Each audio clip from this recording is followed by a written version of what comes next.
اللہ رب العزت کا یہ دستور ہے کہ وہ ہر زمانے میں اپنے بندوں کو منتخب فرماتے ہیں۔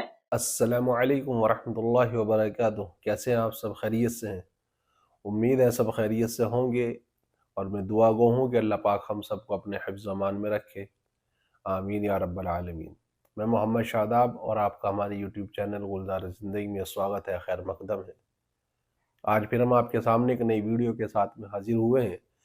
یہ ویڈیو بھی آپ کے لیے بہت زیادہ فائدہ مند اور کارآمد ہوگی، بشرطے یہ کہ آپ ویڈیو کو پورا دیکھیں، سمجھیں اور پھر اس پہ عمل کریں۔ تو آج کی ہماری ویڈیو کا ٹاپک ہے سجدہ سہو کسے کہتے ہیں اور کیسے کیا جاتا ہے۔ تو آئیے بلا کسی تاخیر کے اپنی بات کو شروع کرتے ہیں۔ تو سوال ہے، سجدہ سہو کسے کہتے ہیں؟ تو جب ہم نماز ادا کر رہے ہوتے ہیں اور ہماری نماز میں کوئی غلطی ہو جاتی ہے، اس غلطی کو صحیح کرنے کے لیے جو سجدہ کیا جاتا ہے اس سجدے کو سجدہ سہو کہا جاتا ہے۔ اور یہ کیسے ادا کیا جاتا ہے، آئیے اس کے اوپر تھوڑی سی وضاحت کر دی جائے، اس کے اوپر روشنی ڈال دی جائے۔ جب ہم نماز پڑھ رہے ہوتے ہیں، چاہے ہم نے سنت نماز پڑھ رہے ہوں اور چاہے فرض نماز پڑھ رہے ہوں اور چاہے نفل نماز پڑھ رہے ہوں، کوئی سی بھی نماز پڑھ رہے ہیں اور نماز پڑھتے وقت نماز کے اندر میں کوئی غلطی ہو گئی، مثال کے طور پہ الحمد شریف پڑھی اور الحمد شریف کے بعد سورت نہیں ملائی، اور ایسے ہی رکوع کر دیا اور پوری نماز ایسے ہی مکمل کر لی، اور سلام پھیرنے کے بعد اگر یاد آیا کہ سورت تو ملا ہی نہیں، تو ایسی صورت میں تو نماز لوٹانی ہوگی۔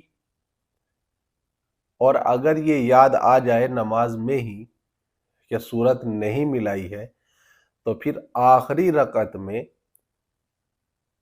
ایک طرف سلام پھیر دیا، اتحیات پڑھیں گے، اتحیات پڑھنے کے بعد ایک طرف سلام پھیریں گے اور پھر سجدے کے اندر چلے جائیں گے، سجدہ کریں گے، پھر اٹھیں گے، پھر دوسرا سجدہ کریں گے، اور پھر دوسرے سجدے سے اٹھیں گے، پھر اتحیات پڑھیں گے، درود شریف پڑھیں گے، دعا پڑھیں گے، اور اس کے بعد نماز کو مکمل کر لیں گے۔ تو اس طریقے سے جو ہے اس کو ادا کیا جاتا ہے۔ اب اگر آپ 4 رکعت نماز فرض پڑھ رہے ہیں تو پہلی 2 فرض رکعتوں کے اندر سورت ملائی جاتی ہے، اور اس کے بعد کی جو 2 رکعتیں ہوتی ہیں اس کے اندر سورت نہیں ملائی جاتی۔ یہ بات بھی ذہن کے اندر رکھنی چاہیے، کہیں ایسا نہ ہو کہ آپ یہ سوچیں کہ یہ کہا گیا ہے کہ سورت جو ہے نہیں ملائی تو سجدہ سہو ہو جائے گا، ٹھیک ہے، فرض نماز کی نیت باندھی ہوئی تھی اور تیسری رکعت میں سورت نہیں ملائی، تو ایسا نہیں۔ فرض نماز میں شروع کی 2 رکعتوں کے اندر الحمد شریف اور سورت ملائی جاتی ہے، اور باقی کی 2 رکعت میں صرف الحمد شریف پڑھی جاتی ہے۔ اس کے علاوہ آپ سنتیں پڑھ رہے ہیں، آپ 2 سنتیں پڑھ رہے ہیں، آپ 4 سنتیں پڑھ رہے ہیں، تو 4 سنتیں اگر پڑھ رہے ہیں تو چاروں سنتوں کے اندر الحمد شریف بھی پڑھی جاتی ہے اور اس کے ساتھ میں سورت بھی ملائی جاتی ہے، ٹھیک ہے۔ تو اگر 2 رکعت کی آپ نے نیت باندھی ہوئی ہے، ٹھیک ہے، تو وہ سنت ہو، نفل ہو، ٹھیک ہے، یا پھر فرض ہو، تو اس میں اگر آپ نے سورت ملائی ہے ایک رکعت میں اور دوسری میں سورت نہیں ملائی، تو بھی آپ کے اوپر سجدہ سہو ہوگا، سجدہ سہو کرنا پڑے گا۔ سجدہ سہو کر لیں گے تو نماز ہو جائے گی، اور سجدہ سہو اگر نہیں کیا تو نماز کو لوٹانی ہوگی۔ اسی طریقے سے اور دوسری غلطیاں ہوتی ہیں، ٹھیک ہے، تو نماز کے اندر میں آپ جو بھی غلطی کر رہے ہیں،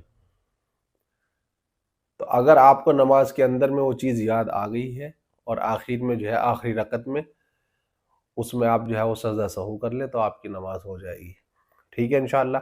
تو سجدہ سہو کسے کہتے ہیں یہ بھی آپ کو بتا دیا کہ نماز کے اندر ہونے والی غلطی کو صحیح کرنے کے لیے جو سجدہ کیا جاتا ہے اس کو سجدہ سہو کہا جاتا ہے، اور کیسے کیا جاتا ہے، کرنے کا طریقہ بتا دیا گیا ہے کہ جتنی بھی رکعت کی آپ نے نیت باندھی ہوئی ہے، جب آخری رکعت میں آپ بیٹھیں گے، اتحیات پڑھیں گے، اتحیات کے بعد سلام پھیر دیں گے، ایک سلام، اور اس کے بعد پھر اللہ اکبر کہہ کے جو ہے سجدے میں جائیں گے، 2 سجدے کریں گے، 2 سجدے کرنے کے بعد پھر اس کے بعد اتحیات، درود شریف اور دعا پڑھ کے اپنی نماز کو جو ہے مکمل کر لیں گے۔ تو یہ طریقہ ہوتا ہے سجدہ سہو ادا کرنے کا۔ تو اگر اس طریقے سے کر لیں گے تو انشاءاللہ نماز ادا ہو جائے گی۔ امید ہے آپ کو یہ بات سمجھ میں آ گئی ہوگی انشاءاللہ۔ اگر آپ کو ویڈیو پسند آئے تو لائک کریں، کمنٹ کریں، ویڈیو کو شیئر کریں، چینل کو سبسکرائب کریں۔ ملتے ہیں پھر اگلی ویڈیو کے اندر۔ السلام علیکم ورحمۃ اللہ وبرکاتہ۔ اللہ لا الہ الا هو الحی القیوم لا تأخذه سنة